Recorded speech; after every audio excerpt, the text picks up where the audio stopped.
guys. Yeah. Hey guys, welcome to my channel Online Civil Engineering Classes. And मैं आज एक नई series start करने जा रहा हूँ जो कि 1000 क्वेश्चंस की होंगी सिविल इंजीनियरिंग के 1000 एमसीक्यूज मैं इसमें ले रहा हूँ। और ये जो एमसीक्यूज हैं ये कहीं ना कहीं स्टेट पीएससीज में या फिर पीएसयूज में पूछे गए हैं। ठीक, इसका सॉल्यूशन देखेंगे हम और इसको बहुत बेहतरीन तरीके से सॉल्व करेंगे। आप देखना मैं किस तरह से अभी आपको बताता हूँ कि हम किस तरह से सॉल्व करेंगे। राइट, सिर्फ 15 मिनट आप देखना यार। जो भी मैं एक मेरी रिक्वेस्ट है आपसे कि 15 मिनट ज़रूर देखना। ठीक है, आपको कुछ ना कुछ सीखने को ज़रूर मिलेगा यहाँ से कि एमसीक्यूज़ को किस तरह से सॉल्व किया जाता है और क्या अप्रोच अपनाई जाती है एमसीक्यूज़ को सॉल्व करने के लिए, हम ये भी सीखेंगे। साथ ही साथ जैसे क्या होगा कि जैसे मान लो ये एक कोई क्वेश्चन है यहाँ पे और उसके ऑप्शन है ए, बी, सी और डी। ठीक, तो मान लो उसका आंसर, इस क्वेश्चन का आंसर ए है, तो हम सिर्फ ए की ही बात नहीं करेंगे, हम बी की भी बात करेंगे, सी की बात करेंगे और डी की बात करेंगे। मतलब ऑप्शन का पूरी तरह से पोस्टमार्टम कर देंगे। ठीक है, पूरे ऑप्शंस को समझेंगे। हो सकता है जैसे कि हम स्टील की बात कर रहे हो और आरसीसी में पहुंच जाएं, सोम की बात कर रहे हो और आरसीसी में या कोई दूसरे सब्जेक्ट में एंटर हो जाए, कुछ कह नहीं सकते। या मान लो सीपीएम की बात कर रहे हो, आरसीसी में पहुंच जाए, है ना, कुछ भी हो सकता है। तो ये यहाँ पर बहुत बेहतरीन तरीके से मैं आपको बताऊंगा, एक एक ऑप्शन के साथ बताऊंगा। और ये पूरा एमपीपीएससी बेस्ड रहेगा। ठीक है, जैसे कि जो सिलेबस है एमपीपीएससी का सिर्फ उसी के बेस पर मैं यहाँ पर बात करूंगा। फॉर एग्जांपल एई का जो सिलेबस है उसके बेस पर, फॉर एग्जांपल जैसे सर्वेइंग है, हमें सर्वेइंग एमपीपीएससी में नहीं है तो मैं सर्वेइंग की यहाँ पर बात नहीं करूंगा। हमारा फोकस टाइम हम खराब नहीं करेंगे, है ना। हम जो बात करेंगे वो पूरे एमपीपीएससी के फोकस के हिसाब से ही बात करेंगे। अब बात आती है कि आपको नोट्स बनाना कैसे है। तो देखिए, पहले तो क्या करना है, सबसे पहले एक बात ध्यान रखो कि ये जो वीडियो देख रहे हो इस वीडियो को 1.5x पर देखने की कोशिश करो, नहीं तो 2x पर देखने की कोशिश करो। ठीक है, इससे क्या होगा कि आपका टाइम भी सेव होगा और कंसंट्रेशन अच्छा बनेगा। ठीक, पहले 1.5 पर जाओ, फिर 1.75x पर जाओ, फिर 2x पर जाओ, 2x पर जाओ, ऐसे जाओ। ठीक, धीरे धीरे। उसके बाद नोट्स बनाने कैसे हैं, तो मैं जिस तरह से लिख रहा हूँ, है ना, उस तरह से ही आपको नोट्स बनाने हैं। और इसमें क्या करना है आपको कि एक एरो देना है। और जैसे मान लो एक टॉपिक, कोई भी टॉपिक आया, एनर्जी थ्योरम आ गई, तो आपको लिखना है एनर्जी थ्योरम। एनर्जी थ्योरम के बाद फिर जो जो मैं यहाँ बता रहा हूँ, जो जो बता रहा हूँ, बस उसके साथ ऐसे कर करके नोट डाउन करते चले चलो, नोट डाउन करते चले चलो। कोई नया टॉपिक निकल के आ रहा है तो फिर ये यहाँ से नोट डाउन करो, इसके इसके बारे में पूरी चीज़ लिखो, ये टॉपिक के बारे में। ठीक है, तो इस तरह से नोट्स बनाना है हमको, एक के बाद एक कनेक्ट करना है। यहाँ पे सब्जेक्ट का कोई रोल नहीं है कि जैसे कि मैंने यहाँ पे पूरा पहले सोम का बता दिया फिर आरसीसी का बताया, नहीं, ऐसा कोई रोल नहीं है। हम सोम से आरसीसी में भी एंटर हो सकते हैं, आरसीसी से हम ट्रांसपोर्टेशन में भी एंटर हो सकते हैं, कहीं से कहीं पर भी घुस सकते हैं, है ना। तो ये इस बात पे जोर नहीं देना है हमें कि हम कौन सा सब्जेक्ट पढ़ रहे हैं। जोर हमें ये देना है कि हम क्या क्या याद रख पा रहे हैं पर्टिकुलर चीज से रिलेटेड, है ना। चीजों को लिंक करना है यार, सीधी सी मैं बात बता रहा हूँ, चीज़ों को लिंक करना है।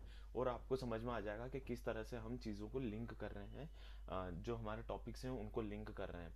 अब इससे फ़ायदा होगा क्या, इससे फ़ायदा ये होगा कि आपको मैक्सिमम चीज़ें याद रहेंगी, मैक्सिमम चीज़ें आपको क्या रहेंगी, याद रहेंगी और कवर होंगी। ठीक है, इसमें मैक्सिमम चीज़ें कवर हो जाएंगी कि एक के बाद एक लिंक बनते जाएगी, तो उससे हमें पता चलेगा कि हमें कितना याद है और हमारा रिवीजन होगा। साथ ही साथ ऐसा नहीं होगा कि कोई पर्टिकुलर सब्जेक्ट ही हमारा टारगेट रहेगा, नहीं। हाँ, इसका मतलब यह है कि हमारे सारे सब्जेक्ट टारगेट हैं जो भी एमपीपीएससी में है, चाहे वो एफएम हो, ट्रांसपोर्टेशन हो या सर्विंग हो, सर्विंग सॉरी नहीं, सोम हो, कुछ भी सब्जेक्ट हो, स्ट्रक्चरल एनालिसिस हो या फिर आरसीसी हो, स्टील है, सीपीएम है, जो भी सब्जेक्ट है वो सारे सब्जेक्ट हमारे इसमें क्या रहेंगे, टारगेटेड सब्जेक्ट रहेंगे। ठीक है, ऑलराइट।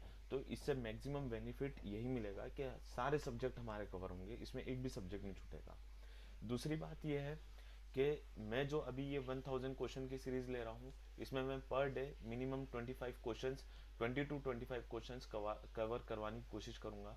और यहाँ से कम 100 से ज़्यादा के कॉन्सेप्ट निकलेंगे, मोर देन 100 कॉन्सेप्ट आपके निकलेंगे यहाँ पे, मोर देन 100 कॉन्सेप्ट। तो आपको वो नोट डाउन करते चलना है, लिखना नहीं है 1 2 3 4 ऐसा कुछ नहीं लिखना है, ठीक है। पर कॉन्सेप्ट जो रहेंगे मैं ये बताना चाह रहा हूँ कि देखो यहाँ पे कम से कम हमारे 4 से 5 गुना कॉन्सेप्ट हमारे निकल कर आएंगे, ठीक है।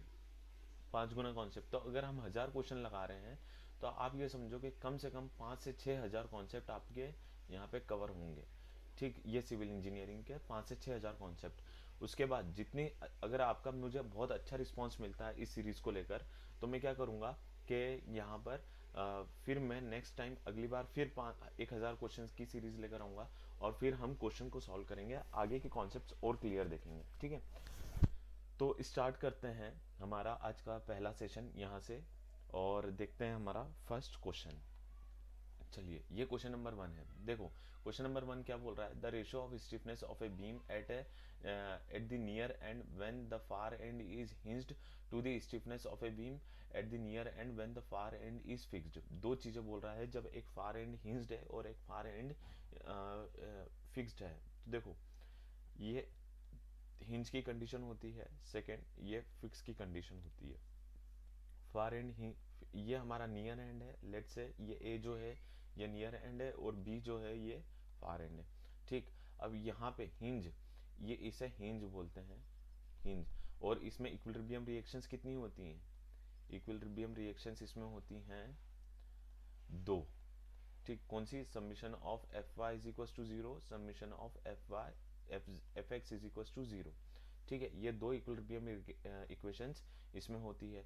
ये कौन सा है, ये फिक्स है, ठीक है, फिक्स्ड बीम है।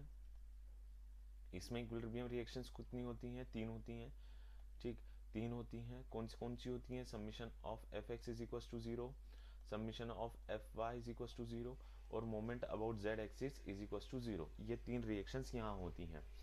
अब इक्विलिब्रियम रिएक्शंस क्या होती है, इक्विलिब्रियम रिएक्शंस वो होती हैं जो कि डिटरमिनेंट स्ट्रक्चर्स को सॉल्व करने के काम आती हैं। याद रखना, इक्विलिब्रियम रिएक्शंस वो होती हैं जो कि डिटरमिनेंट स्ट्रक्चर्स को सॉल्व करने के काम आती हैं। एक डिटरमिनेंट स्ट्रक्चर 3 इक्विलिब्रियम रिएक्शन से सॉल्व हो सकता है ना। एक डिटरमिनेंट स्ट्रक्चर 3 इक्विलिब्रियम रिएक्शन से सॉल्व हो सकता है इजीली। देखो डिटरमिनेंट स्ट्रक्चर वो होता है जिसमें कोई रिडंडेंट नहीं होता है। जैसे ये डिटरमिनेंट स्ट्रक्चर है, ये डिटरमिनेंट स्ट्रक्चर है, ठीक है। इसमें कोई रिडंडेंट नहीं है, क्योंकि देखो हिंज सपोर्ट है, 2 रिएक्शंस यहाँ आ गई, रोलर सपोर्ट है, 1 रिएक्शन यहाँ आ गई, तो टोटल कितनी रिएक्शंस हो गई, 3, है ना। 3 रिएक्शन है और हमारे पास जो इक्विलिब्रियम रिएक्शंस अवेलेबल है वो भी 3 अवेलेबल है। तो 3 अवेलेबल है और 3 इसमें है, तो ये सॉल्व हो जाएगी। फिक्स एंड है, यहाँ पे कितने अननोन है, 3 अननोन है। इक्विलिब्रियम रिएक्शंस कितनी हमारे पास, 3 है, तो यहाँ ये भी कैसा स्ट्रक्चर हो जाएगा, डिटरमिनेंट स्ट्रक्चर हो जाएगा। लेकिन इनडिटरमिनेंट कौन सा स्ट्रक्चर हो जाएंगे, ये वाला। जैसे कि फिक्स है तो 3 ही हो गई, फिर 2 हिंज पर होती है तो टोटल कितनी हो गई, 3 + 2 5 हो गई। और हमारे पास इक्विलिब्रियम रिएक्शंस कितनी है, 3 ही है। तो कितना रिडंडेंट, कितने डिग्री रिडंडेंट है, 2 डिग्री रिडंडेंट है ये, ठीक है। तो हमें 2 रिएक्शंस, 2 इक्वेशंस और चाहिए इस स्ट्रक्चर को सॉल्व करने के लिए, इस स्ट्रक्चर के अंदर पूरी रिएक्शंस निकालने के लिए, ठीक है। तो जो अलग से 2 रिएक्शंस चाहिएंगी, ये जो 2 रिएक्शंस चाहिएंगी, इसको ये कहाँ से आएंगी, ये आती हैं कंपेटिबिलिटी से, कंपेटिबिलिटी कंडीशंस लगाने से। ऑलराइट, ये आती है कंपेटिबिलिटी कंडीशंस लगाने से जी, उससे फिर हम ये 2 रिएक्शन सॉल्व कर देंगे। कंपेटिबिलिटी कंडीशंस वो होती है जिसमें हम डेल्टा 0 रख देते हैं, थीटा 0 रख देते हैं, मतलब डिफ्लेक्शन 0 रखते हैं और स्लोप 0 रखते हैं। ये कंपेटिबिलिटी कंडीशंस होती हैं हमारी। सोम में बताया है मैंने आपको। सोम आप अगर इसके बारे में जानना है तो आप सोम के टॉपिक को कवर करिएगा, मेरे लास्ट लेक्चर के सोम के टॉपिक को, ठीक है। तो ये हो गई हमारी छोटी सी बात, एक छोटा सा जनरल इंट्रोडक्शन हो गया। किसके ऊपर हो गया, ये रिएक्शंस के ऊपर हो गया। अब आ जाओ हमारे क्वेश्चन पे। तो क्वेश्चन ये बोल रहा था कि स्टिफनेस बतानी है। तो जब फार एंड हिंज होता है ए केस में, इसको मैं K1 नाम दे रहा हूँ, इस केस को K2 नाम दे रहा हूँ। तो K1 केस में फार एंड जब हिंज रहता है तो स्टिफनेस होती है 3EI/L, ठीक। अगर इसकी लेंथ टोटल L है तो, ठीक। सिमिलरली K2 जो होएगा वो होगा 4EI/L, ठीक। किस केस में, जब फार एंड फिक्स्ड है। तो K1/K2 चाहिए हमें, K1/K2, तो क्या हो जाएगा 3/4, है ना, ये टोटल, ये हमारा आंसर हो जाएगा 3/4, hence option number B is correct answer. ठीक है, अब एक और स्टिफनेस होती है जब फार एंड क्या होता है, फार एंड जब हमारा फ्री रहता है, तो ये K3 मैं इसको बोलता हूँ। इस K3 के केस में जब फार एंड फ्री रहता है तो स्टिफनेस क्या होती है, 0 रहती है। ठीक है, कोई स्टिफनेस ही नहीं देगा, ये एंड कुछ स्टिफनेस नहीं देगा। अगर आप इस पे लोड लगाओगे तो ये इधर फट से डिफ्लेक्ट हो जाएगा, इसलिए इसकी कोई स्टिफनेस नहीं होती है, ये स्टिफनेस इसकी 0 रहती है। सिमिलरली अगर आप यहाँ पे लोड लगाओगे तो ये स्टिफ है ना, ये इधर उधर डिफ्लेक्ट नहीं होगा, ना ही इसमें स्लोप आएगा। सिमिलरली अगर आप इस पे लोड लगाओगे तो ये डिफ्लेक्ट ना होते हुए इसके अंदर स्लोप आ जाएगा, तो इसलिए इसकी स्टिफनेस कम होती है। ऑलराइट, समझ में आया होगा आपको कॉन्सेप्ट। चलो अगला देखो। ओहो, नेक्स्ट क्वेश्चन देखते हैं। और 1 मिनट, मैं थोड़ा सा रब कर दूं इसको।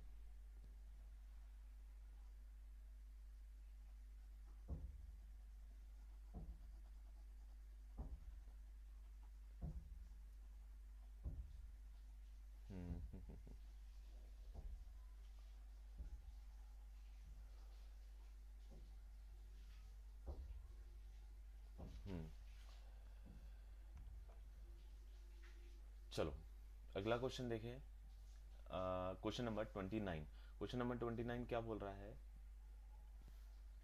कि the deflection the the deflection at the free end of a cantilever beam subjected to a couple m at the free end and having a uniform flexural rigidity। क्या है फ्लेक्चरल रिजिडिटी, EI दे रखी है उसने और उसकी length दे रखी है L, है ना। तो इसका डिफ्लेक्शन बताना है हमें, ये वाली कंडीशन का डिफ्लेक्शन बताना है। इस पे M इसने मोमेंट लगाया हुआ है तब। ठीक, इस पॉइंट को मैं नाम B दे रहा हूँ और इस पॉइंट को मैं नाम दे रहा हूँ A। ठीक, तो यहाँ पर हमें B पॉइंट पे डिफ्लेक्शन निकालना है। ठीक, तो इसके कारण जो डिफ्लेक्शन होगा वो कुछ इस तरह का डिफ्लेक्शन होगा। तो इसको, इस टोटल को हम नाम दे देते हैं डेल्टा B। ठीक, ये जो डिफ्लेक्शन है यहाँ से यहाँ तक का डिफ्लेक्शन है, इसको हम नाम दे देते हैं डेल्टा B।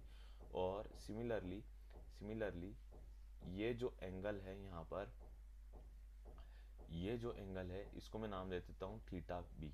ठीक, तो डेल्टा बी क्या होगा, स्टैंडर्ड फार्मूला है ml² डिवाइडेड बाय 2EI, और थीटा बी क्या हो जाएगा ml/EI। ठीक है, ये स्टैंडर्ड फार्मूला है, याद रखो रखो अच्छे से। ठीक है, ये मोमेंट एरिया मेथड से भी निकाल सकते हैं हम, कास्टिग्लियानो थ्योरम से भी निकाल सकते हैं, बहुत इजीली निकल जाता है इसका, ये बहुत इजी होता है। एक केस और होता है, वो सिंपली सपोर्टेड के केस में होता है। ये देखो, इसको सिंपली सपोर्ट बोलते हैं, ये सिंपली सपोर्टेड का केस होता है। अब मान लो उसमें ए एंड पे भी ए मोमेंट लगा दिया इसने, एम मोमेंट लगा दिया, और सिमिलरली बी एंड पे भी एम मोमेंट लगा दिया, ये बी एंड है। तो यहाँ पे डिफ्लेक्शन जो होगा, ये जो डिफ्लेक्शन होगा, ठीक है, ये डेल्टा मैक्सिमम L/2 पर होगा अगर इसकी टोटल लेंथ L है तो। ठीक है, तो जो डेल्टा मैक्सिमम होगा वो होगा ml² डिवाइडेड बाय 8EI। ठीक, इसको याद रख लो, ml² डिवाइडेड बाय 8EI। और यहाँ पे जो theta A is equal to theta B होगा, वो होगा ml/2EI। ठीक है, ml/2EI, इजी है बहुत। एक केस और बनता है इसका, वो केस होता है सिंपली सपोर्टेड में, सिर्फ एक ही तरफ क्या लगता है, लोड लगता है। कैसे, देखो, मोमेंट लगता है, सॉरी। अगेन ये सिंपली सपोर्टेड बीम है। ठीक है, एक रिएक्शन रोलर पे होती है और 2 रिएक्शन हिंज पे होती है। अब मैंने मान लो यहाँ पे एक M लगा दिया, सिर्फ एक ही मोमेंट लगाया, तो ये कुछ इस तरह से डिफ्लेक्ट होगा, और ये यहाँ पे कुछ हमें मैक्सिमम मिलेगा। तो ये जो डेल्टा मैक्सिमम होगा, वो डेल्टा मैक्सिमम होगा ml²डिवाइडेड बाय 9√3EI। ठीक है, इसको कोई कोई 16 भी लिखता है, इसको कोई कोई 16 भी लिखता है, ऐसे भी लिखता है ml²डिवाइडेड बाय 16EI, ये भी लिखते हैं, पर ये ज़्यादा करेक्ट है। ठीक है, यहाँ पे थीटा, इसको मैं अगर पॉइंट बी बोलता हूँ तो ये हो जाएगा थीटा बी, और ये हो जाएगा थीटा ए। तो थीटा ए की वैल्यू जो होगी वो होगी ml/6EI, और जो थीटा बी की वैल्यू होगी वो होगी ml/3 EI। ठीक है, ऑलराइट। तो ये हो गई हमारी, मैंने मोमेंट के आपको कंडीशंस बता दी हैं, डिफ्लेक्शन के कंडीशंस मैंने आपको बता दी है। और ये जो मैक्सिमम होगा, ये लेट से ये यहाँ से यहाँ तक x है, x डिस्टेंस पर a पॉइंट से x डिस्टेंस पर मैक्सिमम बेंडिंग मोमेंट मिलेगा, और वो जो x होगा वो होगा x = L/√3 पर। ठीक है, यहाँ पे हमें डिफ्लेक्शन क्या मिलेगा, मैक्सिमम मिलेगा। क्यों? क्योंकि और मैक्सिमम डिफ्लेक्शन पर, ये अगर मैक्सिमम डिफ्लेक्शन, जहाँ डिफ्लेक्शन मैक्सिमम होता है वहाँ पे थीटा कैसा होता है, स्लोप कैसा होता है, जीरो होता है। इसको भी याद रखो, स्लोप कैसा होता है, जीरो होता है। ठीक है, तो ये एक कंपेटिबिलिटी हमको कंडीशन यहाँ से मिलती है। ऑलराइट, कुछ डिफ्लेक्शन के फॉर्मूले होते हैं, वो हम नेक्स्ट टाइम देखेंगे। डिफ्लेक्शन के फॉर्मूले होते हैं जिसमें सिंपली सपोर्टेड के लिए होता है, कैंटिलीवर के लिए अलग अलग फॉर्मूले होते हैं, और सिमिलरली लोड कंडीशंस के हिसाब से अलग अलग होता है। पॉइंट लोड के लिए अलग होता है, यूडीएल के लिए अलग होता है, यूवीएल के लिए अलग डिफ्लेक्शन होता है। तो अलग अलग सपोर्ट कंडीशंस और अलग अलग लोड कंडीशंस के लिए अलग अलग होता है। एक बात ध्यान रखिएगा आप इसमें, कि जो स्लोप, जो मैक्सिमम परमिसिबल डिफ्लेक्शन होता है, मैक्सिमम परमिसिबल डिफ्लेक्शन, इसको लिख लो यहाँ पर, जो मैं यहाँ पे लिख रहा हूँ, बहुत आईएमपी पॉइंट बता रहा हूँ। Maximum permissible deflection, maximum permissible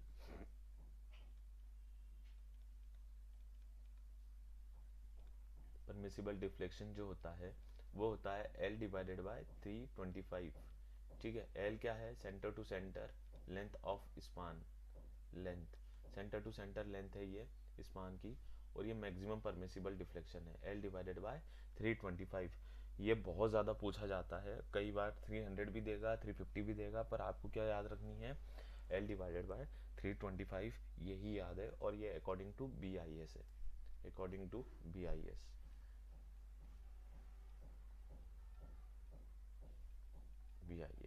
ठीक है, ऑलराइट, चलो आगे बढ़ते हैं और देखते हैं नेक्स्ट क्वेश्चन। ये हो गया हमारा, मैंने ये बता दिया आपको, ml² / 2EI इसका करेक्ट आंसर है। करेक्ट आंसर क्या है, ए। और ml²/8EI का भी कॉन्सेप्ट मैंने आपको बता दिया कि क्या होता है ml²/8EI। चलो आगे देखते हैं। Influence lines for a redundant structure can be obtained by. Influence lines हम कैसे निकाल सकते हैं एक रिडंडेंट स्ट्रक्चर की, तो वो म्यूलर ब्रेस लॉ से निकाल सकते हैं। म्यूलर ब्रेस लॉ के लिए बस आप एक ही बात ध्यान रखिए कि इसे हम डिटर्मिनेंट प्लस इनडिटर्मिनेंट स्ट्रक्चर्स दोनों के लिए अप्लाई कर सकते हैं। इनडिटर्मिनेंट स्ट्रक्चर्स, मिनेंट स्ट्रक्चर्स प्लस एंड लिख रहा हूँ मैं, डिटर्मिनेंट स्ट्रक्चर्स, दोनों के लिए अप्लाई होता है ना। इसके ऊपर क्वेश्चन आता है, इसी तरह से ही क्वेश्चन आएगा तो भी इससे ज़्यादा क्वेश्चन नहीं आता है इसके ऊपर। ठीक है, म्यूलर ब्रेस लॉ पर आईएलडी बनाने को जरूर बोल सकता है, लेकिन हमें सिलेबस में आईएलडी नहीं है तो हम उसके ऊपर जा नहीं रहे हैं। ठीक है, सिलेबस में उसने आईएलडी लिखा नहीं है। अगला देखो, नेक्स्ट उसमें वो बोल रहा है कास्टिग्लियानो थ्योरम, है ना। तो थोड़ा सा कास्टिग्लियानो के बारे में समझ लो।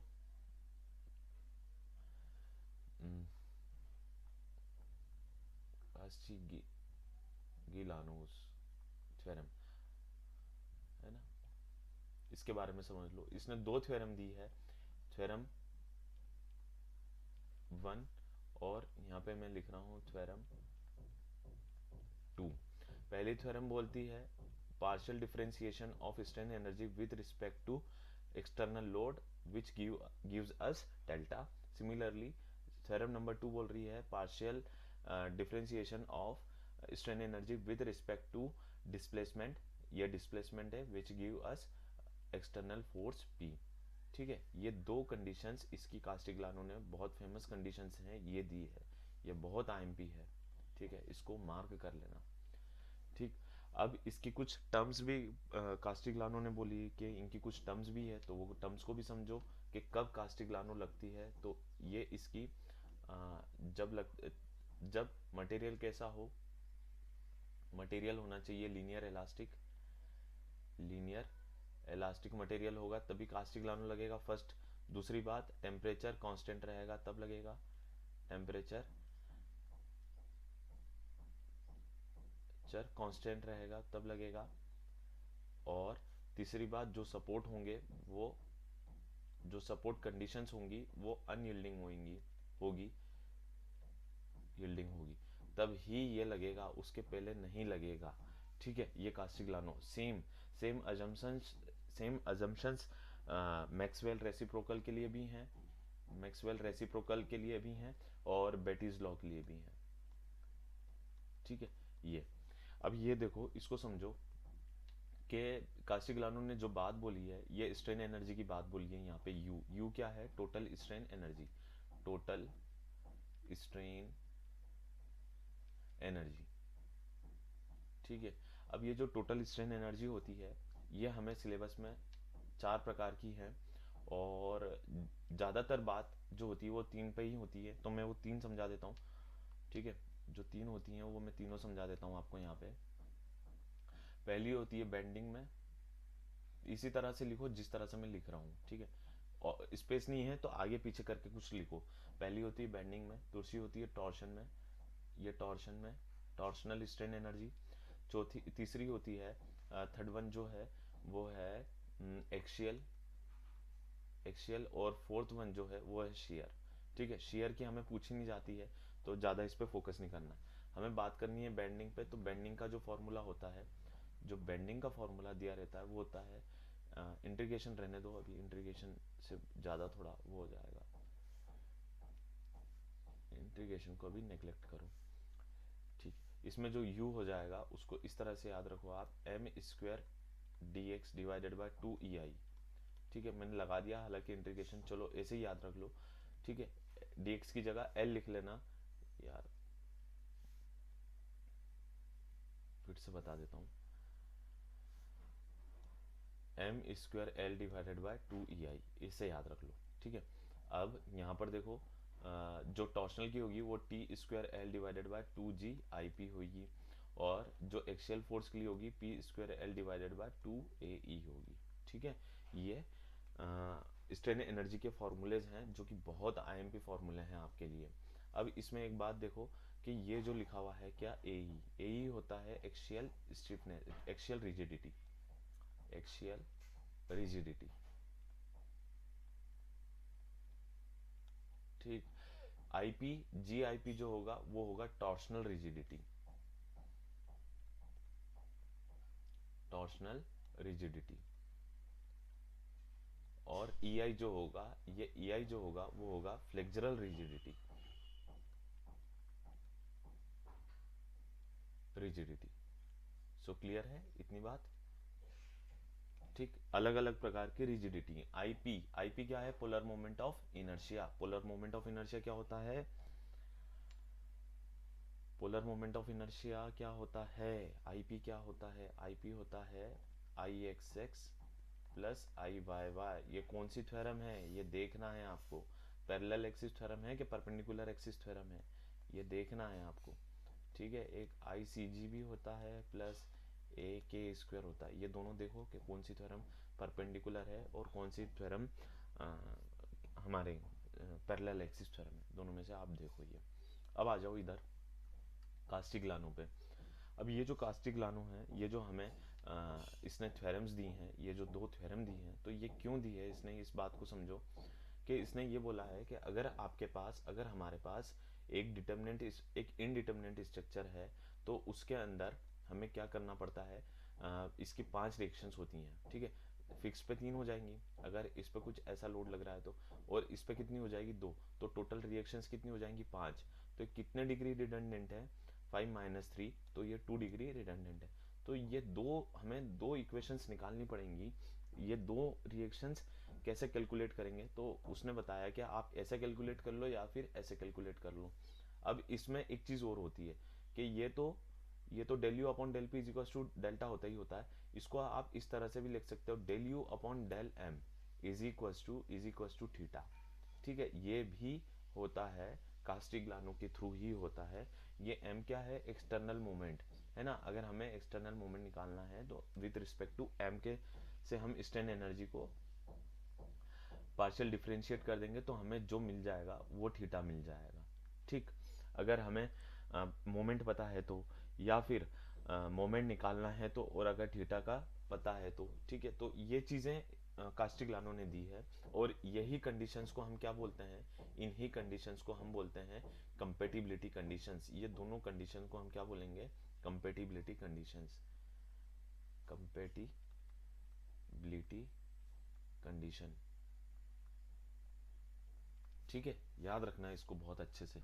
मैंने बहुत डिटेल में आपको कास्टिग्लियानो समझा दी है, इसके अजम्पशंस बता दिए हैं, क्या इसने अजम्पशंस करे हैं, दोनों थ्योरम के बारे में बता दिया है, स्ट्रेन एनर्जी के बारे में बता दिया है, स्ट्रेन एनर्जी के साथ साथ आईपी आईजी भी बता दिया है कि क्या होता है क्या नहीं होता है, मैक्सवेल बेटीज के अजम्पशंस बता दिए हैं।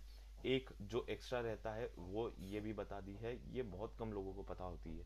ठीक है, तो इसके बारे में भी मैंने आपको इंफॉर्मेशन दे दी है, किस तरह से लगाई जाएगी, इस तरह से लगाई जाएगी। कंपेटिबिलिटी क्यों बोलते हैं, क्योंकि इक्विलिब्रियम इक्वेशंस तो हमारे पास तीन है ही सही, तो हम तीन तो निकाल लेंगे, लेकिन दो कैसे निकालेंगे, तो दो निकालने के लिए ये दो इक्वेशंस का किसी का भी हम यूज करके निकाल सकते हैं आसानी से। ठीक है, चलिए आगे बढ़ते हैं और देखते हैं अगला ऑप्शन क्या दे रखा है उसने। नेक्स्ट ऑप्शन में क्या दे रखा है, अगले नेक्स्ट ऑप्शन में उसने दे रखा है मैक्सवेल एंड बेटीज रेसिप्रोकल थ्योरम। तो मैक्सवेल एंड बेटीज रेसिप्रोकल थ्योरम क्या होती है, इस चीज को समझो कि एक बेटीज लॉ होता है। ठीक है, बेटीज लॉ होता है जो कि प्रिंसिपल ऑफ वर्चुअल वर्क पे काम करता है। ये सिलेबस में है तो ये आएगा ही आएगा, तय है, प्रिंसिपल ऑफ वर्चुअल वर्क पर काम करता है ये। अब बेटीज लॉ ये बोलता है कि अगर हमारे पास इसके अजम्पशंस मैंने आपको पहले बता दिए हैं, वही सेम अजम्पशंस हैं जो कास्टिग्लियानो के हैं। अब बेटीज लॉ बोलता है कि हमारे पास दो सिस्टम हैं अगर फोर्सेस के, ये मान लो ये सिंपली सपोर्टेड है और यहाँ पे कोई फोर्स लग रहा है P1, ठीक है, और यहाँ पे कोई फोर्स लग रहा है लेट से P2, और इस सिस्टम का मैं नाम दे रहा हूँ P, है ना, ये पॉइंट B है, ये पॉइंट A है। सिमिलरली अगर मैं एक और सिस्टम ले रहा हूँ यहाँ पर, ठीक है, ये एक सिस्टम और है, सेम लेंथ का है ना, मैंने इसके अकॉर्डिंग यहाँ पे एक फोर्स लगाया है Q और Q1, और यहाँ पर एक फोर्स लगाया है Q2। इस Q1 और Q2 के कारण लेट से ये जो डिफ्लेक्शन हुआ है कुछ ऐसा होगा, और जो इस P1 और P2 के कारण लेट से ये जो डिफ्लेक्शन हुआ है कुछ ऐसा होगा। ठीक, अब ये जो लाइन ऑफ एक्शन है किसकी, Q की, Q1 की लाइन ऑफ एक्शन, लेट से ये इस डिफ्लेक्शन को मैं नाम दे रहा हूँ X1। ठीक है, इस Q2 पे, यहाँ पे इस Q2 पे सिस्टम P पर जो डिफ्लेक्शन होगा उसको मैं नाम दे रहा हूँ X2। ठीक है, सिमिलरली इस P1 की लाइन ऑफ एक्शन में जब सिस्टम Q पर जो डिफ्लेक्शन होगा उसको मैं नाम दे रहा हूँ Y1, है ना, इस P2 के लाइन ऑफ एक्शन पे सिस्टम Q में जो डिफ्लेक्शन होगा उसको मैं नाम दे रहा हूँ Y2। ठीक, तो अब बेटीज लॉ ये बोलता है वर्चुअल वर्क के अकॉर्डिंग, वो ये बोलता है कि internal work is equal to external work. ठीक है, तो वर्क डन क्या होता है, वर्क डन होता है force into displacement, force multiplied by displacement, ये वर्क डन होता है। तो यहाँ पर उसने यही करा है कि P1 Y1 plus P2 Y2 is equal to Q1 X1 plus Q2 X2। बस यही बेटीज लॉ होता है और कुछ नहीं होता है, बेटीज लॉ यही होता है सेम। ठीक है, तो इस बात को ध्यान रखना, लिख लो इसको, कितने भी P लगा दो कितने भी Q लगा दो, होता यही है। अब कोई कोई क्वेश्चन कैसा आ सकता है कि इस इस इस इस फोर्स की, है ना, ये मान लो P2 की डायरेक्शन ऊपर कर देगा। ठीक है, तो आपको P की वैल्यू फिर यहाँ पे माइनस में लेनी पड़ेगी, P2 की वैल्यू माइनस में लेनी पड़ेगी। ठीक है, तो डिफ्लेक्शन की वैल्यू फिर डिफ्लेक्शन ऊपर की तरफ होगा। ऑलराइट, तो ये कैसे घुमा देगा क्वेश्चन को, बस और कुछ भी नहीं करेगा, बाकी लगेगा ऐसे ही, बेटीज लॉ यही होता है। अब नेक्स्ट बात होती है मैक्सवेल की। मैक्सवेल ये बोलता है कि मैं जनरलाइज्ड फॉर्म हूँ, मैं जनरलाइज्ड फॉर्म हूँ किसका, किसका जनरलाइज्ड फॉर्म हूँ, मैं बेटीज का जनरलाइज्ड फॉर्म हूँ। मैक्सवेल्स रेसिप्रोकल थ्योरम, रेसिप्रोकल प्रोकल थ्योरम। ठीक है, ये किसका जनरलाइज्ड फॉर्म है, ये generalised form of Betti's law, generalised form of Betti's law, Betti's law.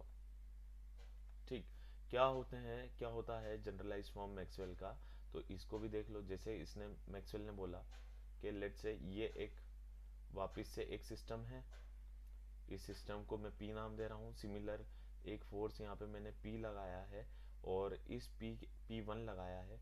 इस P1 के कारण यहाँ पे कुछ डिफ्लेक्शन हुआ, लेट्स से, ठीक। इसको मैं नाम दे रहा हूँ Y1, ये डिफ्लेक्शन को। सिमिलरली एक और सिस्टम है Q, और इस Q सिस्टम पे मैंने यहाँ पे फोर्स लगाया है, यहाँ पे फोर्स लगाया है लेट्स से Q1, ठीक है। तो इसके लाइन ऑफ एक्शन में यहाँ देखो, ये कुछ डिफ्लेक्शन होगा, इस डिफ्लेक्शन को मैं नाम दे रहा हूँ x1, ठीक है।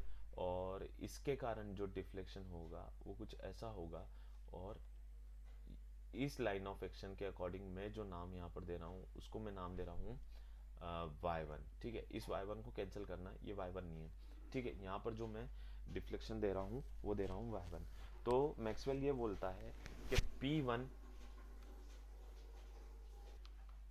मैक्सवेल बोलता है P1 y1 is equals to Q1 x1, ये मैक्सवेल बोलता है, ठीक है। ऑल राइट, अगर यहाँ पे फोर्सेस अगर P1 is equals to Q1 हो जाएगा तो ये डिफ्लेक्शन क्या हो जाएगा, y1 is equals to x1, ठीक है। अब आप बोलोगे कि इसमें कौन सी बड़ी बात है, ये तो हम भी बता सकते थे। तो सही बात है, हम भी बता सकते थे, लेकिन हम बता नहीं पाए, बस बात अंतर यहीं आ गया, ठीक है। बहुत इजी सड़ी सी बात है, बहुत इजी का सा कॉन्सेप्ट है, लेकिन बस बात यही है कि हम बता नहीं पाए, है ना। ये जो अप्लाई होता है, ये अप्लाई होता है कैंटिलीवर बीम के लिए सबसे ज़्यादा ये यूजफुल होता है, और इसके ऊपर क्वेश्चन आने के फुल चांसेस हैं, ठीक है। तो आप इसको बहुत अच्छे से करके जाइएगा, बिल्कुल नहीं छोड़ना है इस मैक्सवेल को हमको, है ना। मैंने बहुत अच्छे से आपको बता दिया है एक अच्छे तरीके से। अगला क्वेश्चन देखो, क्वेश्चन नंबर 33 देखो। A single bay portal frame of height h fixed at the base is subjected to a horizontal displacement delta. The base moment developed is proportional to, जो बेस मोमेंट है वो कितना किसके proportional होगा। देखो ये single bay portal frame है, इसको सिंगल बे पोर्टल फ्रेम बोलते हैं, जिसमें एक बे होती है, ठीक। ये एक बे है, इस पे हमने फोर्स लगा रखा है P, ठीक। तो P फोर्स लगाने के कारण इस पे जो ये आएगा डेल्टा, ठीक है। क्या है ये डेल्टा है, डिस्प्लेसमेंट, ठीक है। अब यहाँ पे एक मोमेंट लगा रखा है m जनरेट होगा due to this force P। तो ये बोल रहा है कि किसके प्रोपोर्शनल होगा, अगर ये हाइट h है तो, ठीक है। तो किसके प्रोपोर्शनल होगा, m की वैल्यू क्या होती है 6EI delta upon L square, ठीक है। तो L की जगह क्या है h है, तो मैं यहाँ पे L की जगह h लिख रहा हूँ, L की जगह h स्क्वायर, तो ये किसके प्रोपोर्शनल है 1 अपॉन h स्क्वायर के। सिमिलरली अगर यहाँ पे किसकी बात कर लेगा, फोर्स की बात कर लेगा, तो ये हो जाएगी 12EI delta upon L cube या फिर H क्यूब। तो P किसके प्रोपोर्शनल हो जाएगा 1 अपॉन H क्यूब के। तो अभी जो इसने मोमेंट की बात करी तो 1 upon H square is the correct answer, ठीक है। चलो नेक्स्ट क्वेश्चन देखो। अब नेक्स्ट क्वेश्चन देखते हैं, क्वेश्चन नंबर 36 क्या बोल रहा है। Question number 36, in a PERT analysis if the probability factor is negative the chance of completing the project is, क्या probability factor क्या बता रहा है, नेगेटिव बता रहा है। तो देखो probability factor को मैं यहाँ लिखता हूँ, probability factor,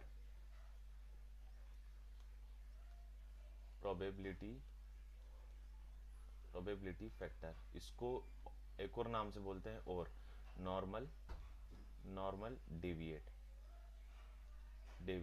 ये तो इसने प्रोबेबिलिटी फैक्टर बोल दिया, अगर ये नॉर्मल डेविएट बोल देता ना तो फंस जाते बच्चे, ठीक है। कि ये होता है क्या, पता ही नहीं है बच्चों को कि क्या होता है। अब देखो इसी को ही बोलते हैं नॉर्मल डेविएट, पहली बात तो ये आगे समझ में, इसको डिनोट करते हैं z से, ठीक। अब इसका जो फॉर्मूला होता है वो होता है TS minus TE divided by sigma. पहली बात TE क्या है, TE को लिखो एक्सपेक्टेड टाइम, किसका एक्सपेक्टेड टाइम, प्रोजेक्ट का, कि इतना एक्सपेक्टेड टाइम निकला है कि इतना एक्सपेक्टेड टाइम आ रहा है कि प्रोजेक्ट इतने टाइम में फिनिश हो जाएगा, राइट है, ये एक्सपेक्टेड टाइम है। TS क्या है, शेड्यूल्ड टाइम, है ना, शेड्यूल्ड टाइम, ठीक। ये शेड्यूल्ड है हमारा कि इतने दिन में होना ही होना चाहिए। अब ये भी कैलकुलेट हम करते हैं, शेड्यूल टाइम भी कैलकुलेट करते हैं और एक्सपेक्टेड टाइम भी हम कैलकुलेट करते हैं, दोनों कैलकुलेट करते हैं। लेकिन क्या होता है कि शेड्यूल्ड टाइम तो एक ही बार कैलकुलेट होता है, एक्सपेक्टेड टाइम जो रहता है ये इनिशियल प्रोजेक्ट के इनिशियली में ही कैलकुलेट हो जाता है, लेकिन जो एक्सपेक्टेड टाइम है ये चेंज होते रहता है, ठीक है। बिकॉज क्या होता है कि डिले होता रहता है कभी एक्टिविटीज में, है ना। कभी एक्टिविटी जल्दी भी हो गई, कोई पर्टिकुलर एक्टिविटी है मान लो 2 दिन में होनी थी वो 1 दिन में ही हो गई है, कभी 2 दिन में एक्टिविटी होनी थी वो 3 दिन में हो रही है। तो ऑब्वियसली ये क्या होता रहता है, चेंज होता रहता है। तो इसके चेंज के कारण क्या होता है, क्रिटिकल पाथ ऑफ प्रोजेक्ट भी क्या रहता है, चेंज होता रहता है ना। कभी कौन सा होता है, कभी कौन सा होता है, तो ये भी चेंज होता रहता है। अब वो ये पूछ रहा है कि अगर ये वैल्यू नेगेटिव आ रही है, कौन सी वैल्यू, z की वैल्यू अगर नेगेटिव आ रही है तो क्या होगा, z की वैल्यू नेगेटिव कब आएगी, z नेगेटिव कब होगा, आप खुद सोचो। When T E is greater than T S, तो z की वैल्यू जो होगी वो नेगेटिव होगी, और जो एक्सपेक्टेड टाइम है वो ज़्यादा लग रहा है शेड्यूल्ड से, तो मतलब हमारा प्रोजेक्ट कैसा चल रहा है, डिले चल रहा है ना। ये एक्सपेक्टेड टाइम जो निकला है कि शेड्यूल्ड था 10 दिन में और हो रहा है 12 दिन में, एक्सपेक्टेड है वो भी, तो ये कैसा हो गया, माइनस में हो गया। ये कंडीशन z की कंडीशन क्या हो गई, माइनस में हो गई। सिमिलरली जब T E is equal to T S चलता है जो तो फिर वो प्रोबेबिलिटी कितनी होती है, 50-50% की प्रोबेबिलिटी हो जाती है, ठीक है। कि हो सकता है डिले भी चल रहा हो और हो सकता है कि ये आगे भी चल रहा हो, है ना। तो यहाँ पे जो प्रोबेबिलिटी रहती है डिले की, जो प्रोजेक्ट कंप्लीटेशन की प्रोबेबिलिटी रहेगी वो लेस देन 50% रहेगी, है ना। कंप्लीटेशन प्रोबेबिलिटी जो रहेगी वो लेस देन 50% रहेगी यहाँ पर। अब जब when T S is greater than, when T S is greater than T E जब होता है, तो z की वैल्यू क्या आएगी, प्लस आएगी, जिसमें कि हमारा प्रोजेक्ट सही चल रहा है, जो टाइम गिवन है उससे आगे चल रहा है, तो यहाँ पे प्रोबेबिलिटी जो प्रोजेक्ट की कंप्लीटेशन की रहेगी वो मोर देन 50% रहेगी, ठीक है। ये वैल्यू आई समझ में, इतनी बात। अब देखो नेक्स्ट, देखो एक बहुत अच्छी बात बताता हूँ। जो प्रोबेबिलिटी फैक्टर है z, इसकी जो वैल्यू होती है, इसकी जो वैल्यू होती है, अच्छा इसमें जो सिग्मा है, ये जो सिग्मा है ये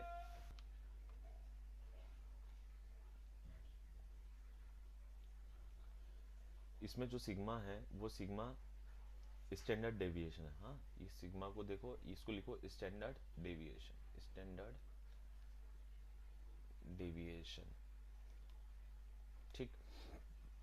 अब इस इक्वेशन को मैं क्या लिख सकता हूँ, कुछ ऐसे लिख सकता हूँ, T S minus T E is equal to sigma into Z, ठीक है, ये मैंने लिखा है। अब ये जो कंडीशन है, ये जो z की वैल्यू है, ये z की वैल्यू जो वेरी होती है वो -3 से लेकर +3 तक वेरी होती है। सिमिलरली -2 से लेकर 2 तक भी हम ले सकते हैं, +2 तक भी ले सकते हैं, और -1 से लेकर +1 तक भी हम ले सकते हैं, ठीक है। ये z की वैल्यू रहती है यहाँ पे। अब इस वैल्यू का क्या मतलब होता है, तो वैल्यू का मतलब देखो क्या होता है कि हम एक नॉर्मल डिस्ट्रीब्यूशन कर्व लेते हैं, ये नॉर्मल डिस्ट्रीब्यूशन कर्व है, इसकी इक्वेशन भी होती है एक, और ये सिमेट्रिकल कर्व होता है अपने मिडिल के अबाउट, ठीक है। ये नॉर्मल डिस्ट्रीब्यूशन कर्व होता है, ठीक है।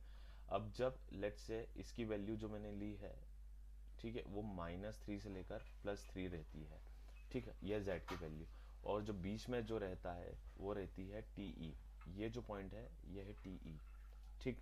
अब किसकी वैल्यू, z की वैल्यू -3 से लेकर +3 तक रहती है, तो अगर मैं यहाँ पर मुझे टी एस की वैल्यू यहाँ से मिलती है, हमें यहाँ से टी एस की वैल्यू मिलती है शेड्यूल्ड की। अब कैसे मिलती है वो देखो, इसमें -3 से लेकर +3 में जो इस ग्राफ का कवरेज होता है वो 99.7% का कवरेज होता है, इसको लिखो 99.7% का कवरेज होता है। सिमिलरली जब ये वैल्यू -2 से लेकर +2 तक जाती है, ये वैल्यू -2 से लेकर +2 तक जाती है, तो इस ग्राफ का जो कवरेज होता है वो 95% का होता है। और सिमिलरली जब जब अगर -1 से लेकर हम यहाँ पे -1 है और ये +1 है, अगर हम +1 तक जाते हैं तो इस ग्राफ का जो एरिया कवर होता है, इस ग्राफ का जो एरिया कवर होता है, ये जो ग्रीन शेड से मैंने करा है यहाँ पे, वो होता है 65% का, ठीक है। 95% जो है वो ये 0.2 है, -2 से लेकर +2, ठीक है। तो ये पूरा रेड रेड पोर्शन होता है, ये रेड वाला पोर्शन है, ठीक, ये सिमेट्रिकल होता है अबाउट टीबीई एक्सिस के अबाउट। ठीक, पहली बात तो ये हो गई। अब नेक्स्ट क्या है, नेक्स्ट जो मैं बताने जा रहा हूँ यहाँ पे इस चीज़ को समझना कि जब मैं टी एस निकाल लूँगा यहाँ से, टी एस में कैसे निकालूंगा, T S is equal to sigma Z plus T E. ठीक है, तो ये टी ई तो ये रहा हमारा, प्लस सिग्मा जेड, मुझे सिग्मा जेड को और आगे ले जाना है, यहाँ कहीं ले जाना है। ठीक है, ये प्लस सिग्मा जेड हो रहा है, तो ये कहाँ तक वेरी होगा, ये +3 तक वेरी होगा और ये -3 तक वेरी होगा, ये समझाना मैं आपको चाह रहा हूँ यहाँ पर। ठीक है, सिग्मा क्या है, स्टैंडर्ड डेविएशन कैसे निकलता है, ये निकलता है रूट ऑफ वेरिएंस से। इसका फॉर्मूला क्या होता है, रूट ऑफ वेरिएंस। वेरिएंस के लिए अलग फॉर्मूला होता है, सीपीएम में जो हम लेते हैं वो ये लेते हैं टीएस, जो वेरिएंस हम लेते हैं सीपीएम में वो ये लेते हैं T not minus T P divided by 6। ठीक है, ये वेरिएंस लेते हैं हम इसमें, हो इसका स्क्वायर। ठीक है, ये वेरिएंस लेते हैं, ऑलराइट। अब इस वेरिएंस को हम यहाँ से पर्टिकुलर एक्टिविटी का वेरिएंस लेंगे, टोटल सम करेंगे, सम करने के बाद हमें स्टैंडर्ड डेविएशन मिलेगा और यहाँ से टी हम निकाल, हमारा क्रिटिकल पाथ मेथड, क्रिटिकल जो टाइम है वो यहाँ पर हम निकाल लेंगे, तो यहाँ से क्या निकल कर आ जाएगा, शेड्यूल्ड टाइम। ठीक, ऑलराइट। अब एक चीज़ देखो, अगर आरसीसी में आपने देखा होगा, आरसीसी में भी हमारे पास एक टर्म होती है मीन स्ट्रेंथ, एफएम जो हम लेते हैं वो क्या होती है, एफ सी के प्लस 1.64 ऑफ सिग्मा। सिग्मा क्या है, यही है स्टैंडर्ड डेविएशन। आया, दोनों दोनों इक्वेशन को कंपेयर कर पा रहे हो। एफ सी के क्या है, एफ सी के है characteristic strength, characteristic strength, characteristic compressive strength लिखना तो ज़्यादा बेहतर है। कैसे निकालते हैं, 150 mm का क्यूब होता है। ठीक, क्यूब रहता है ये, और 28 दिन की इसकी स्ट्रेंथ निकाली जाती है, उसको हम बोलते हैं कैरेक्टरिस्टिक स्ट्रेंथ कंक्रीट की। सिमिलरली ये क्यूब होता है। अब जब जैसे सिलेंडर भी यूज़ करते हैं टेस्ट में, तो ये सिलेंडर से 1.25 टाइम्स ज़्यादा स्ट्रेंथ देती है, ये 1.25 टाइम्स ज़्यादा स्ट्रेंथ देती है। डिपेंड करता है इसके सिलेंडरनेस रेशो पर, अगर डिपेंड करता है वैसे, पर अगर डायमेंशंस क्या होता है कि जो सिलेंडरनेस रेशो का फर्क आ जाता है, इसके कारण ये जो सिलेंडरनेस रेशो का फर्क आ जाता है, इसके कारण जो सिलेंडर की वैल्यू रहती है कंप्रेसिव स्ट्रेंथ की वो कम रहती है, बस ये बात रहती है। तो डायमेंशन के ऊपर डिपेंड करता है। ठीक, अब देखो यहाँ पे ये हो गया एफ सी के ये हो गया। कैरेक्टरिस्टिक स्ट्रेंथ क्या होती है, अब ये बताओ कैरेक्टरिस्टिक स्ट्रेंथ की वैल्यू क्या होती है। तो the value of strength the value लिखते चलो इसको, the value of strength below which not more than below which not more than 5% of test results are expected to fall। समझना इस बात को, आर एक्सपेक्टेड टू फॉल। ठीक है, तो 5% का क्या मतलब है, जैसे मैं M30 के लिए टेस्ट कर रहा हूँ। ठीक है, इसमें 30 क्या है, compressive strength, sorry characteristic compressive strength, और M क्या है, मिक्स। ठीक, अब अगर मैं सॉरी अब अगर अगर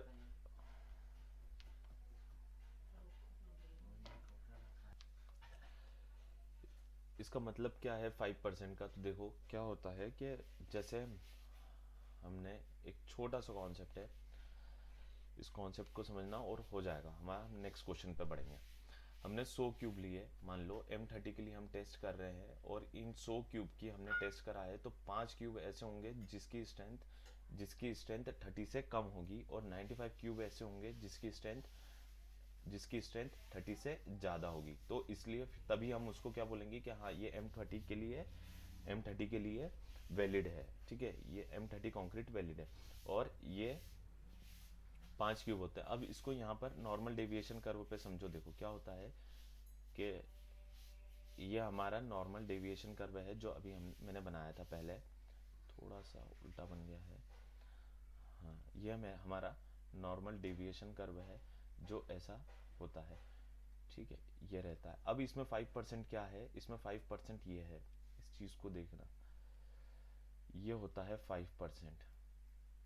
ठीक है, मतलब ये जो स्ट्रेंथ है, ये यहाँ पर जो है ये हमारी एफ एम है। ठीक, ये है हमारी एफ सी के, यहाँ पर है एफ सी के। ठीक, ये जो पोर्शन है ये 5% का पोर्शन है, और ये जो पोर्शन है इधर वाला पोर्शन, ये 100% का पोर्शन, 95% का पोर्शन है। ठीक है, तो हमारी वैल्यू जो होना चाहिए, ये पांच जो क्यूब आए हैं, ये 5 क्यूब की जो स्ट्रेंथ आई है, ये 30 से कम हो सकती है, ये 30 से कम हो सकती है, लेकिन जो 95 क्यूब्स हमारे रहे हैं वो पूरे इस एरिया में लाए होना चाहिए। समझे बात को, तो ही ये वैलिड है।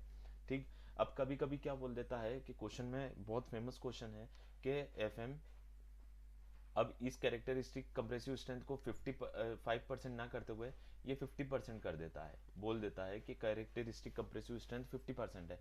तो आपको 50% कब लोगे, ये पूरा फिर कवर हो जाएगा, क्योंकि हमने क्या देखा था अभी कि सिमेट्री को होता है, तो ये पूरा कवर हो जाएगा, जिसमें F M is equal to क्या हो जाएगा, फिर एफ सी के, जो ये एफ सी के यहाँ पर है 5% पर है, ये 50% पे एफ सी के हमारा आ जाएगा। तो इस केस में जो रहेगा F M is equal to F C के हो जाएगा। ठीक है, जब कैरेक्टरिस्टिक कंप्रेसिव स्ट्रेंथ वो बोल देगा 50% होती है, not below 50% of test results are expected to fall, तो F M is equal to क्या हो जाएगा, एफ सी के हो जाएगा। ऑलराइट, तो ये एक कॉन्सेप्ट था।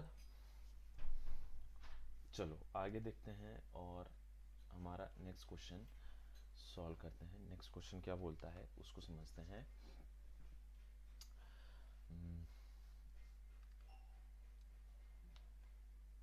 For a linear elastic structure system, minimization of potential energy yields, minimization of potential energy मैंने आपको समझा दिया था अभी, क्या होती है, del U upon del P is equal to zero, इसको बोलते हैं मिनिमाइजेशन ऑफ पोटेंशियल एनर्जी, जिसमें कि ये क्या है, टोटल स्ट्रेन एनर्जी। ठीक है, तो इजी है। कॉन्स्टिट्यूट, इसको ही क्या बोलते हैं, कंपेटिबिलिटी कंडीशंस बोलते हैं, लास्ट टाइम बता दिया था मैंने। अभी लास्ट क्वेश्चन में कंजी है ना, कॉन्स्टिट्यूटिव रिलेशनशिप, इसके बारे में जानना हो तो मेरे सोम के लेक्चर्स देखो आप, उसमें मैंने प्लेन स्ट्रेस स्ट्रेन में सोम में बता रखा है कि कॉन्स्टिट्यूटिव रिलेशनशिप क्या होती है, जो कि स्ट्रेस और स्ट्रेन में मिलती है, स्पेसिफिक मटेरियल किसके लिए होती है ये। ठीक है, और डिटेल में जानना है तो आप मेरे सोम के लेक्चर्स देखिए। इक्विलिब्रियम रिएक्शंस के इक्वेशंस मैंने बता दी है, 3 होती है, एम एक्स एम वाई और F X, summation of F X is equal to zero, summation of F Y is equal to zero, और summation of M Z is equal to zero. किसके लिए होती है, ये 2D के cases के लिए हम इसको लेते हैं, 2D के केसेस में। चलो आगे देखो, in a steel structure the thickness of a base plate in a column base is determined from, है ना। तो देखो इसका फॉर्मूला लिख लो, T is equal to thickness of base plate, है ना, thickness of base plate T is equal to root of 2.5, root of 2.5 WU a square minus 0.3 B square divided by Fy divided by gamma M naught. तो मैं gamma M not यहाँ लिख देता हूँ, ठीक है, ये पार्शियल फैक्टर ऑफ सेफ्टी होता है गामा एम नॉट। WU जो होता है वो ये होता है बियरिंग स्ट्रेंथ। स्ट्रेंथ कैसे निकालते हैं ये भी देख लो, कैसे निकालते हैं, दो तरीके होते हैं निकालने के। एक होता है ultimate load divided by area of base plate, और 0.45 ऑफ एफ सी के इन केस ऑफ आरसीसी, और 0.6 ऑफ एफ सी के इन केस ऑफ स्टील। ठीक, ये लेते हैं 0.6, इसको ही क्या बोलते हैं, इसको बोलते हैं फ्लेक्सरल स्ट्रेंथ। ठीक है, इसको बोलते हैं फ्लेक्सरल स्ट्रेंथ। तो इसका आंसर जो हो जाएगा वो हो जाएगा ए। ठीक, इन दोनों में से जो लेस होता है उसको हम WU लेंगे, इन दोनों में से जो लेस होगा उसको हम WU कंसिडर करते हैं। ऑलराइट, तो ये था हमारा क्वेश्चन नंबर 40। चलो आगे चलते हैं, और ये बस लास्ट है, इसके बाद फिनिश करेंगे। क्वेश्चन नंबर 42 देखो, the limit state of serviceability includes. Limit state of serviceability कौन कौन सी चीज़ों को इंक्लूड करती है वो ये पूछ रहा है। तो ऑब्वियसली डिफ्लेक्शन को करती है, रिपेयर ड्यू टू और रिपेयर डैमेज और क्रैक ड्यू टू फटिक को भी करती है, वाइब्रेशंस को भी करती है, फायर को भी करती है। Hence answer number D is correct. दो प्रकार की लिमिट स्टेट होती है, limit state method, limit state method लिखते चलो जो जो बता रहा हूँ। ये प्रोबेबिलिस्टिक अप्रोच होती है, ठीक है, बिलिस्टिक अप्रोच होती है, अप्रोच होती है। दो प्रकार की होती है, एक लिमिट स्टेट ऑफ कोलैप्स होती है, लिमिट स्टेट ऑफ कोलैप्स, और एक होती है limit state of serviceability, limit state of serviceability, सीबिलिटी, ठीक है। लिमिट स्टेट ऑफ कोलैप्स क्या होता है, जिसमें कि हम बात करते हैं फ्लेक्चरल की, या बेंडिंग लिखूं तो ज़्यादा सही रहेगा आपको समझने के लिए। सेकंड बात करते हैं शियर की, थर्ड बात करते हैं कंप्रेशन की, और चौथी बात करते हैं वो होती है टॉर्शन की, ठीक। सिमिलरली जब हम लिमिट स्टेट, हाँ पांचवी एक और होता है ना, फ्रैक्चर ड्यू टू फटिक की, फ्रैक्चर ड्यू टू फटिक, ठीक है। ये होती है हमारी लिमिट स्टेट ऑफ कोलैप्स में, इन सब की बात होती है। अब कौन कौन से लिमिट स्टेट ऑफ सर्विसिबिलिटी में किसकी बात होती है, कोरोजन की बात होती है, कोरोजन की बात होती है, क्रैक्स की बात होती है, ठीक है, डिफ्लेक्शन की बात होती है। ये सब हमें दिख रहे हैं बाहर, एक्सटर्नली विजिबल होता है, डिफ्लेक्शन विजिबल होता है, कोरोजन विजिबल होता है, क्रैक्स विजिबल होते हैं, ठीक है। और हम इसमें इंक्लूड कर लें वाइब्रेशंस, इंक्लूड कर लें वाइब्रेशंस की बात इंक्लूड होती है, ठीक है। और फटीग की बात इंक्लूड होती है, फटीग, ठीक है। तो ये लिमिट स्टेट ऑफ सर्विसिबिलिटी में बात होती है। लिमिट स्टेट का मतलब ये होता है कि अबाउट टू कोलैप्स, के कोई भी स्ट्रक्चर है, कोई भी स्ट्रक्चर है एक पर्टिकुलर लिमिट के बाद उसका कोई प्रैक्टिकल यूज नहीं हो जाएगा, तो जो पर्टिकुलर ये लिमिट होगी उसी को ही हम क्या बोल देंगे, लिमिट स्टेट, ठीक है। तो इसका मतलब क्या होता है, about to collapse, about to collapse, ठीक है। जो हम वर्किंग स्ट्रेस मेथड देखते हैं, WSM मेथड जो होती है वो होती है डिटर्मिनिस्टिक अप्रोच, मिनिस्टिक अप्रोच, ठीक है। ये होती है प्रोबेबिलिस्टिक अप्रोच, लिमिट स्टेट, और WSM होती है डिटर्मिनिस्टिक अप्रोच। अब प्रोबेबिलिटी अप्रोच में क्या होता है कि प्रोबेबिलिटी का यूज करा जाता है, लगाया जाता है कि कितना, क्या प्रोबेबिलिटी है, क्या ऑर्डर की प्रोबेबिलिटी है कि हमारा जो स्ट्रक्चर है वो फेल रहेगा या सेफ रहेगा उसकी, ठीक है। और इस WSM में हम जो स्ट्रक्चर है उसको लीनियर इलास्टिक तक ही, लीनियर सिस्टम को, मतलब जो भी स्ट्रक्चर है उसकी हम यील्ड लिमिट तक ही उसको ले जाएंगे, लीनियर इलास्टिक लिमिट तक ही उसको ले जाएंगे, उससे आगे हम स्ट्रक्चर को या मटेरियल को जाने नहीं देते हैं, ठीक है। लिमिट स्टेट में हम आगे ले जाते हैं मटेरियल को। अब लिमिट स्टेट ऑफ कोलैप्स में क्या होता है कि जैसे लेट्स से ये एक स्ट्रक्चर है हमारा, ठीक है, और इस पर मैंने P फोर्स लगाया है, इस P फोर्स के कारण इसके अंदर कुछ डिफ्लेक्शन या कुछ ऐसा कुछ आया है, जो भी आया है, अगर लिमिट, कोई भी स्ट्रक्चर है अगर वो उसके लिमिट स्टेट ऑफ कोलैप्स पर पहुंच चुका है, अगर वो उसके लिमिट स्टेट ऑफ कोलैप्स पर पहुंच चुका है, तो मतलब क्या है कि अगर मैंने P को फिर से जीरो कर दिया, अगर उसका P हटा दिया, लोड हटा दिया, तो वो उसके ओरिजिनल पोजीशन रीगेन नहीं कर पाएगा, है ना। ये ओरिजिनल पोजीशन जो रहती है या रीगेन नहीं कर पाएगा, position not regain, not regained, ठीक। तो मतलब हम इसको कहाँ तक ले गए हैं, हम इसको ले गए हैं हमारे लीनियर, जो लीनियर कर्व जो हमारा होता है या इलास्टिक कर्व होता है उसके भी आगे, हम प्रोपोर्शनल लिमिट से भी आगे हम स्ट्रक्चर को ले जाते हैं, जब आप सर्विसिबिलिटी की बात करते हैं हम, तो सर्विसिबिलिटी में हम हमारे स्ट्रक्चर को हम ले जाते हैं कहाँ तक, जैसे इसको मैं समझाता हूँ। जो लिमिट स्टेट ऑफ सर्विसिबिलिटी है, इसमें अगर हम हमारे स्ट्रक्चर को सब्जेक्ट करते हैं पी फोर्स पर, और पी फोर्स लगाने के बाद मान लो इसमें कुछ ऐसा डिफ्लेक्शन आया, तो ये जो डिफ्लेक्शन आने के बाद फिर हम इस पी फोर्स को अगर हटा दें, जीरो कर दें, तो जो स्ट्रक्चर होता है वो उसकी ओरिजिनल पोजीशन वापस से गेन कर लेता है। ठीक है, तो मतलब ये कहाँ तक जाती है, ये सिर्फ लिनियरिटी तक ही जाती है, या फिर इसको और क्लियर बोलें तो प्रोपोर्शनल लिमिट तक ही हम स्ट्रक्चर को ले जाते हैं, इसमें लिमिट तक ही हम ले जाते हैं। ठीक है, ये पूरी तरह से विजिबल होता है, ये पूरी तरह से विजिबल रहता है। ठीक है, और ये विजिबल नहीं होता है, ये इंटरनली हम अंदर नहीं देख सकते ना कि क्या बेंडिंग आ रही है, क्या शेयर हो रहा है, अंदर थोड़ी ना देख सकते हैं, बाहर ही देख सकते हैं, जो कुछ देख सकते हैं। ऑलराइट, इसमें फैक्टर ऑफ सेफ्टी का यूज होता है। वो बात की बात है कि क्या इसका ऑर्डर ऑफ फेलियर होता है, स्ट्रक्चर का लिमिट स्टेट में ऑर्डर ऑफ फेलियर क्या होता है, या कैसे निकाला जाता है। अभी जैसे मैंने बताया था ना 95% और 5% का कॉन्सेप्ट बताया था, उसी बेस पर हम यहाँ पर उसी को ही यहाँ पर लेते हैं, उसी को बेस बनाकर लेते हैं और ऑर्डर ऑफ फेलियर निकाला जाता है स्ट्रक्चर का लिमिट स्टेट के थ्रू। ठीक है, चलो आगे देखते हैं और नेक्स्ट क्वेश्चन देखते हैं। ये तो इजी है। इसमें पॉइंट ऑफ कॉन्ट्राफ्लेक्सा क्या होता है? पॉइंट ऑफ कॉन्ट्राफ्लेक्सा वो होता है जहाँ पे बेंडिंग मोमेंट अपना साइन चेंज कर रहा होता है। ठीक है, जहाँ पर बेंडिंग मोमेंट जीरो होता है, इसको ये भी बोल सकते हो कि जहाँ पे बेंडिंग मोमेंट जीरो होता है, या फिर जहाँ पर जहाँ पर बेंड जहाँ पर बेंडिंग मोमेंट जीरो होता है, या फिर जहाँ पे बेंडिंग मोमेंट अपना साइन चेंज करता है। ऑलराइट, ये देखो क्वेश्चन नंबर 44।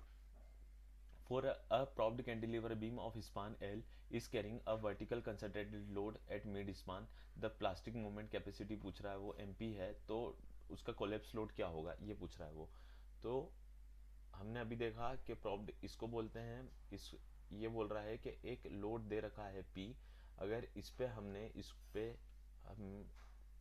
इसकी प्लास्टिक मोमेंट कैपेसिटी M है, इसकी प्लास्टिक मोमेंट कैपेसिटी m है, तो वो ये बोल रहा है कि इसका कोलेप्स लोड निकालो, कि कोलेप्स लोड क्या होगा, mp है, इसका कोलेप्स लोड क्या होगा, ये p कितना होगा, बस यही पूछ रहा है।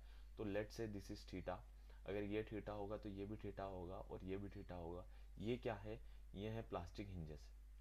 ठीक है, ये क्या है, ये है प्लास्टिक हिंजेस, जो कि लोड के अंडर बनती है, फिक्स्ड पॉइंट पर बनती है, या फिर जहाँ पर दो मटेरियल अलग अलग हैं, एक जगह मान लो एल्यूमिनियम है, दूसरी जगह ब्रास का है, तो आ, वो वहाँ पर उनके जहाँ पर वो जॉइंट बनेगा उस जॉइंट पर प्लास्टिक हिंज बनेगी, या फिर एक मटेरियल की का मॉडल कुछ मोमेंट ऑफ इनर्शिया आई है और दूसरे का 2 आई है। ठीक है, तो इनके जॉइंट पर प्लास्टिक हिंज बनती है। ठीक है, तो ये ऐसी कुछ जगह होती हैं जहाँ पे प्लास्टिक हिंजेस बनती हैं। इसका कैलकुलेशन भी होता है कि नंबर ऑफ प्लास्टिक हिंजेस कैसी होंगी, मैं बताऊंगा उसका भी फॉर्मूला आगे। अभी इस केस के लिए जो स्टैंडर्ड होता है, जो पी यू निकल कर आएगा, वो निकल कर आएगा 6 MP/6 MP/L। ठीक है, याद रख लो इसको, L इसकी टोटल डिस्टेंस है, और जो प्लास्टिक हिंज बनेगी वो L/2 पर बनेगी। ठीक है, ये L/2 सिमिलरली एक और होता है, सेम प्रॉप्ड कैंटिलीवर है, और उसके ऊपर अगर हमने यूडीएल लगा दिया है ना, WU पर मीटर का, तो वो बोलेगा कि इसका कोलेप्स लोड बताओ। तो कोलेप्स लोड जो निकल कर आएगा इसका, वो ये रहेगा कि WU is equal to 11.69 MP/L²। ठीक है, ये L² है अगर ये टोटल लेंथ L है तो। ठीक है, और जो प्लास्टिक हिंज बनेगी वो कहाँ बनेगी, वो प्लास्टिक हिंज बनेगी यहाँ कहीं। ठीक है, तो ये डिस्टेंस लेट से ये डिस्टेंस x है, तो ये x इज इक्वल टू होगा 0.414 ऑफ L। ठीक, ये हो गई, इस बात को ध्यान रखो। हो सकता है इस बार ये क्वेश्चन पूछ ले यहाँ पर, इस साल हो सकता है इससे रिलेटेड क्वेश्चन आ जाए, तो आपको ये ध्यान रखना है। MP यहाँ भी MP होगा, यहाँ भी MP होगा, सिमिलरली यहाँ भी, इसमें भी जो लास्ट केस हमने देखा था, इसमें यहाँ पे MP डेवलप होगा और यहाँ पे MP डेवलप होगा। ठीक है, और यहाँ तो है ही सही MP। ऑलराइट, तो ये थे हमारे कुछ, मेरे ख्याल से हमने 20 एक क्वेश्चन के अप्रॉक्स कुछ करे हैं, 15 से 20 क्वेश्चन के अप्रॉक्स कुछ करे हैं। आप इन्हें सॉल्व करिए और नोट्स प्रॉपर बनाइए। मिलते हैं नेक्स्ट लेक्चर में। Thank you so much for watching this.